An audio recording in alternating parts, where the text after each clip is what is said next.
Aujourd'hui, nous allons discuter de l'eau potable. Alors, David, dis-nous, qu'est-ce qu'il faut faire pour assurer un accès à une eau potable sûre? C'est une préoccupation majeure pour beaucoup de gens dans la province. Que faut-il faire pour protéger l'eau potable?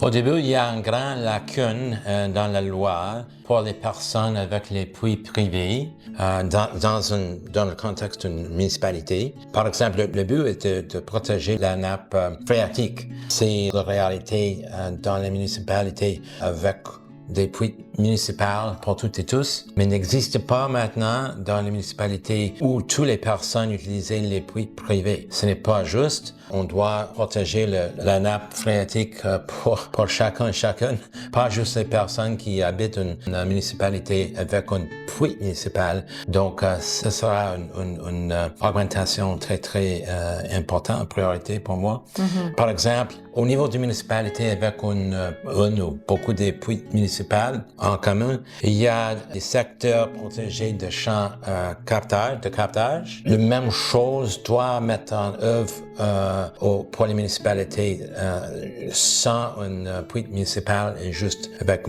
beaucoup de puits privés. Un changement excellent. Et c'est le cas pour beaucoup de municipalités qui a des gens avec des puits privés. Oui, je pense de Quispamsis, puis Minto, etc.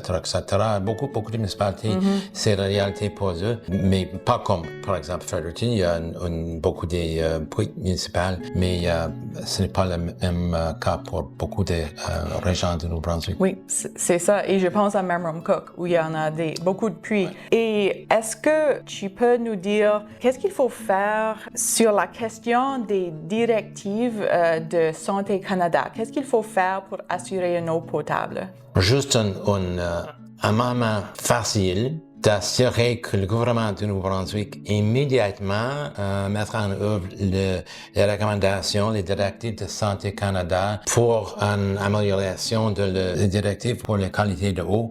Maintenant, par exemple, dans le passé, le gouvernement du Nouveau-Brunswick attend pour 7 ans ou plus après le Santé Canada change l'exigence au niveau national. Il n'y a pas aucune raison pour nous ici au Nouveau-Brunswick d'attendre. Pourquoi? Attendre pourquoi? Ce n'est pas raison. Mm-hmm, exactement.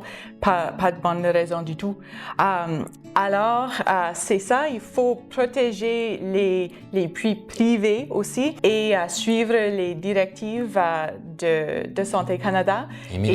Immédiatement quand ils changent les directives. C'est ça. Important. Et c'est une question de la santé de la population. C'est ça, c'est une question de la santé publique et c'est une priorité pour nous et je sais que c'est une priorité pour les gens de la province. Alors, c'est des exemples de ce que nous voulons voir dans la nouvelle loi sur l'assainissement de l'eau. Alors, nous attendons voir ce que le gouvernement va mettre dans la loi. Merci. Merci, Megan. Merci, David.